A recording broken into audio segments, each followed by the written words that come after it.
গত 26শে এপ্রিল 2021 যখন করোনার সেকেন্ড ওয়েভ পিকে আছে, সেই সময় আগরতলার দুটো বিয়ে বাড়ি রাত্রির বেলা, একটা হচ্ছে দুটোই প্যালেস কম্পাউন্ডে, একটা হচ্ছে গোলাপবাগান আর একটা হচ্ছে মানিক্য কোর্ট।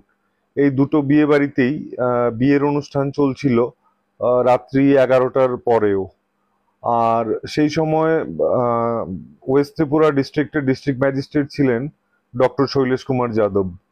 তো উনাকে মোস্ট প্রবাবলি মিডিয়ারই কোনো বন্ধুরা খবর দেন যে স্যার, এরকম করোনা কারফিউ লঙ্ঘন করে বিয়ে বাড়িতে রাত্র 11টার পরও বিয়ের অনুষ্ঠান চলছে, এটা কিভাবে হয়।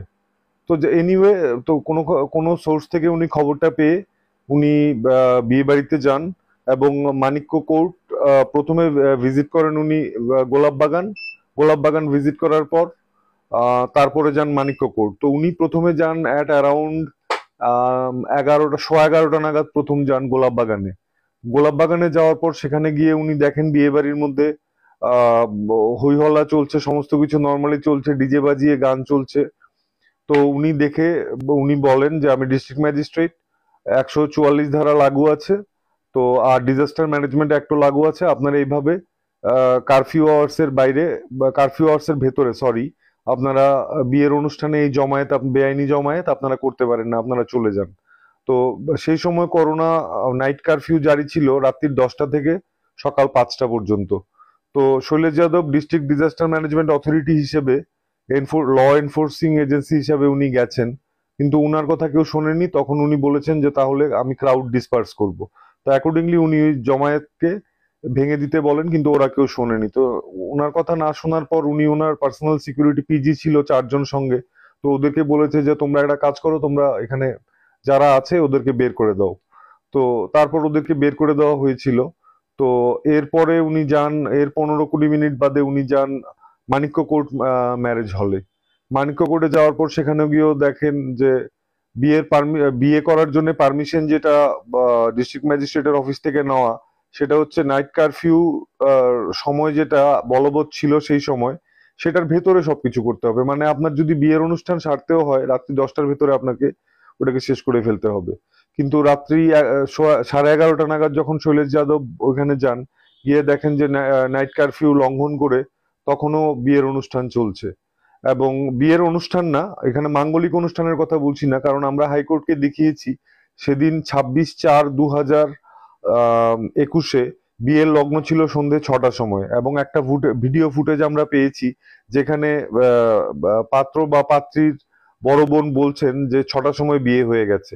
তো সেই জন্য সেটা রাত্রিবেলা 11:30টার সময় যেটা চলছিল, সেটা ডিজে বাজিয়ে গান, আনন্দ ফুর্তি, আনন্দ অনুষ্ঠান যেটা বিয়েতে হয় সেটাই চলছিল। কিন্তু সেটা সম্পূর্ণ বেআইনি ছিল, যেহেতু ডিজাস্টার ম্যানেজমেন্ট অ্যাক্ট লাগু ছিল। কারণ ডিজাস্টার ম্যানেজমেন্ট অ্যাক্ট লাগু করা হয়েছিল চিফ সেক্রেটারির একটা অর্ডার মূলে। সেই অর্ডারটা উনি করেছিলেন 20 এপ্রিল 2021।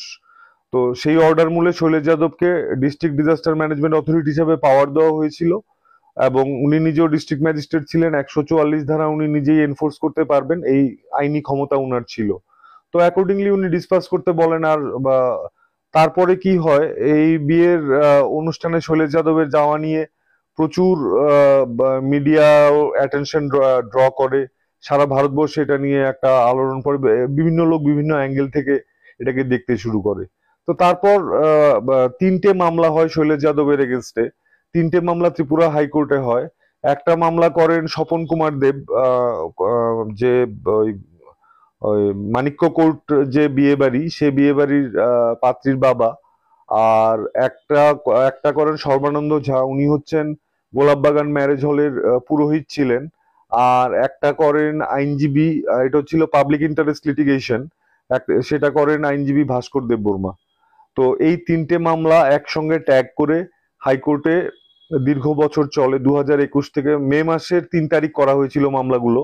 মে মাসের 3 তারিখ থেকে শুরু করে আজকে পর্যন্ত। আজকে 2024-এর 22শে মে আজকে হাইকোর্টের ডিভিশন বেঞ্চ রায় দিয়েছেন।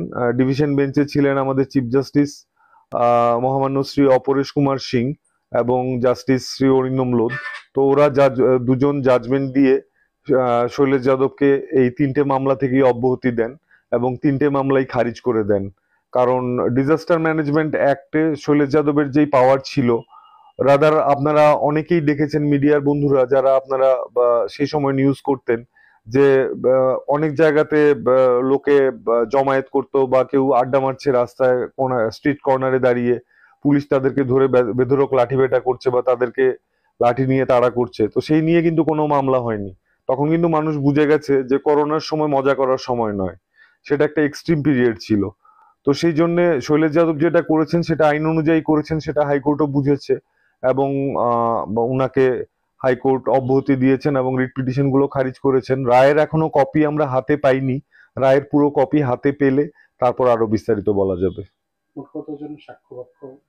এখানে এই মামলা যখন করা হয়েছিল 3 মে 2021, সেই সময় প্রথমে হাইকোর্ট থেকে ডাইরেকশন দেওয়া হয়েছিল একটা তদন্ত কমিটি করার জন্য। তো 2জন আইএএস অফিসার কে দিয়ে একটা তদন্ত কমিটি করানো হয়েছিল, তারা যাতে প্রাথমিকভাবে ঘটনাটা এনকোয়ারি করেন। তারা এনকোয়ারি যে রিপোর্ট দিয়েছিল সেটা হাইকোর্ট সন্তুষ্ট হতে পারেননি। তখন হাইকোর্ট একজন রিটায়ার্ড জুডিশিয়াল অফিসার সুভাষ শিকদারকেও সেই তদন্ত কমিটিতে ইনক্লুড করেন। সুভাষ শিকদার সাহেব ইনক্লুড করার পরও যে রিপোর্টটা দেওয়া হয়েছিল সেই রিপোর্টেও হাইকোর্ট সন্তুষ্ট হতে পারেননি। কারণ বেসিক্যালি হাইকোর্ট জানতে চেয়েছিল যে আন্ডার হোয়াট সার্কামস্ট্যান্সেস সেই রাত্রে মহিলা, শিশু এবং পুরুষদের থানায় নিয়ে যাওয়া হয়েছিল। তো শৈলেশ যাদব বেসিক্যালি থানায় নিয়ে যাওয়ার ব্যাপারে ওনার কোনো রোলই ছিল না, কারণ উনি যখন দেখেছেন এখানে আইনভঙ্গ হচ্ছে উনি পুলিশের সাহায্য চেয়েছেন, পুলিশকে ফোন করেছেন। তারপর সেই সময় অ্যাডিশনাল এসপি আরবান জগদীশ্বর রেড্ডি উনি এসেছিলেন, এসে পুলিশি ব্যবস্থা যা করার বা যাকে থানায় নিয়ে যাওয়ার উনিই নিয়ে গেছেন। শৈলেশ যাদব তো আর পুলিশ নন যে উনি কাউকে অ্যারেস্ট করে নিয়ে যাবেন। তো সেই জন্য পুলিশের সেই পার্টটা করেছে। তো সরকার পক্ষ থেকে পুলিশের হয়ে রিপ্লাই দেওয়া হয়েছে যে সেই রাত্রে এত রাত্রির হয়ে গেছিল, তো তখন প্রত্যেকের আইডেন্টিটি অ্যাসার্টিন করার জন্য যে বিয়ে বাড়িতে কত লোক ছিল এবং থাকলে তারা কারা ছিলেন সেটা জেনে তারপর তাদেরকে বাড়ি পর্যন্ত সেফ প্যাসেজ দেওয়া, যাতে তাদেরকে নিরাপদে বাড়ি পৌঁছে দেওয়া যায় রাত্রিরে, সেই ব্যবস্থা করার জন্য পুলিশ নিয়েছিল। তো এই ছিল স্টেট অফ ত্রিপুরার গ্রাউন্ড। তো দুটো এনকোয়ারি রিপোর্টও যখন হাইকোর্ট সন্তুষ্ট হতে পারেননি, তখন হাইকোর্ট তৃতীয় একটা এনকোয়ারি করিয়েছেন রিটায়ার্ড ডিস্ট্রিক্ট জাজ শ্রী বামদেব মজুমদারকে দিয়ে। তো 3টে এনকোয়ারি রিপোর্ট হাতে ছিল। তো এনকোয়ারি রিপোর্ট আমরা হাতে পাইনি, আমাদেরকে ওটা দেখতে দেওয়া হয়েছিল এবং ওইটা থেকে নোট করে নেওয়ার পারমিশন দেওয়া হয়েছিল। তো সেখানেও দেখা গেছে শৈলেশ যাদবের কাউকে থানায় নিয়ে যাওয়ার মতন কোনো কাজ উনি কাউকে করেননি, অ্যারেস্টও করেননি। এই হচ্ছে টোটালিটি। তো আলটিমেটলি আজকে রায় বেরিয়েছে, তো শৈলেশ যাদবকে হাইকোর্ট অব্যাহতি দিয়েছেন। সবগুলো মামলা থেকে 3টে মামলা থেকেই শৈলেশ যাদব অব্যাহতি পেয়েছেন।